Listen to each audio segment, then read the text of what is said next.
In today's episode, I'm talking about the menopause. Yeah, you heard that right.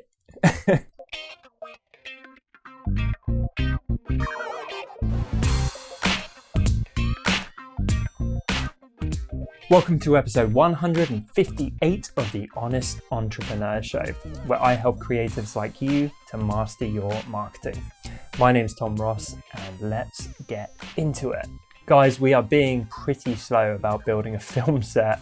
We need to get our stuff together. I think we're going to find a window tomorrow to hopefully build out something behind me. I'm so sick of the sight of this white bookshelf. I can see we've got stuff over here. We've been ordering in like back sheets and stuff, but nothing looks right. It all looks kind of dowdy. So I don't know. We're going to hopefully come up with something fresh. We get some freaking plants in here or something. I don't know. This question is from Bonnie. I'm trying to attract clients in their 40s and 50s, but my main followers are 25 to 35. How should I shift focus? For reference, Bonnie's Instagram bio says mental health, marriage, menopause, stickers, apparel, greeting cards. Hey Bonnie, I love this question. I've actually lived a variant of it myself.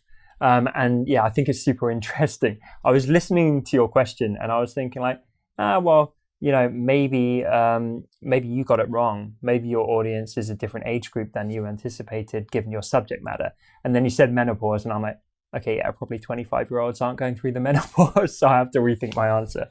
But the truth is, right, you have attracted a certain audience. I don't know how big your following is, but this happens all the time. We come up with an audience persona or like a hypothesis for who we're trying to reach and what kind of community we're trying to build. And then we do end up attracting something that's slightly different. And that's not inherently a bad thing, because when we set out with our goals and our hypotheses, it was just that. It was a guess, right? It was a hypothesis. And so I think what you need to do is you need to adjust.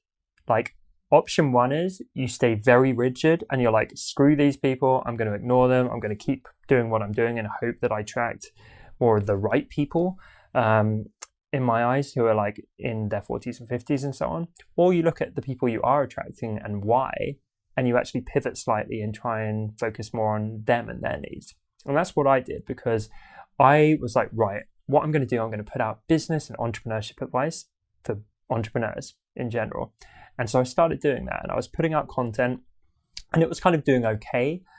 But I noticed whenever I put out something more aimed at creative entrepreneurs and designers and that kind of thing, it did better.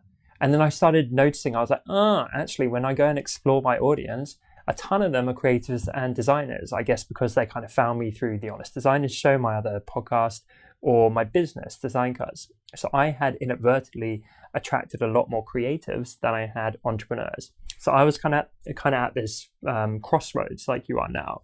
I was like, I can either stay the course and be like, no, I'm going to ignore these people and just focus on like entrepreneurs in the traditional sense, or I'm going to adjust and pivot and focus on teaching entrepreneurship to creatives.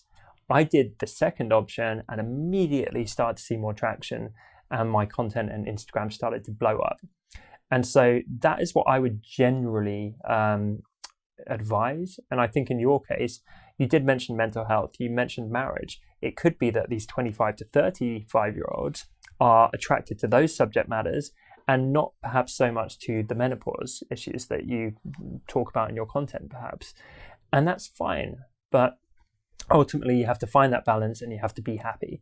If you're there and you're like, you know what, I'm super passionate about helping people and talking about the menopause, and I'm going to be miserable if I don't shout about that from the rooftops, then maybe, okay, you find a way to like readjust your content and your marketing because clearly something's going haywire and you're not attracting those people.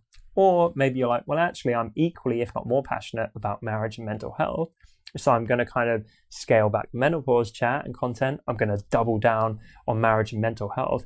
And I'm going to come at it from an angle of like actually helping 25 to 35-year-olds with that. And then if you do that, I predict you will see more traction because you're actually talking to and helping and paying attention to the audience you do have. And you'll start to attract more of those people. So really, those are your options. Neither one is right or wrong. I mean, honestly, if you want to stay the course and just talk about menopause and that kind of thing, that's completely fine. But if you do that, realize you're going to have to adjust because you are doing something wrong right now. You're not attracting the people you want, and you would need to audit your actions and figure out why that is. Are you using the wrong hashtags? Are you putting out the wrong kind of content? Is it that you've got a smaller audience comprised of like friends and family and their connections, and they fall into that age gap? Or have you got a bigger audience and therefore there's definitely something wrong because you're at scale and you've got strangers and you're attracting the wrong kind of strangers pertinent to your intended subject matter? So what I would do is I would just look at those two forks in the road, those two options. I would make a decision and then I would own it, and I would double down on that approach once you're on that set path.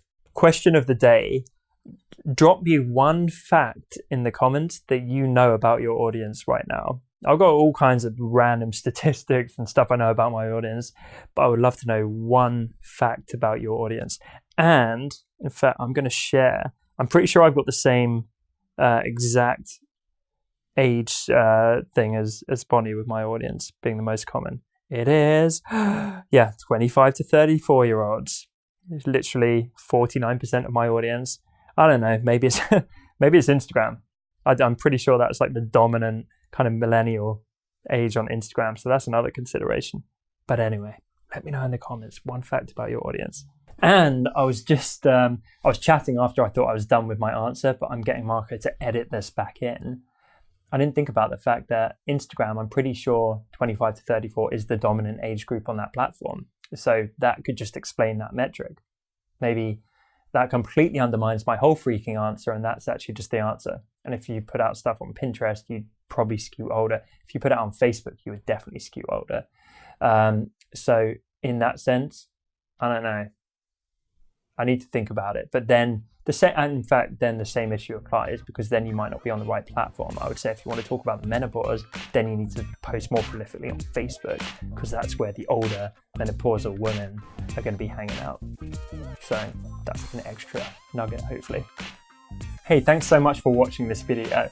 If you enjoyed it, please make sure to subscribe below and click the little bell icon. And if you enjoyed this video, you will definitely enjoy these. Happy watching.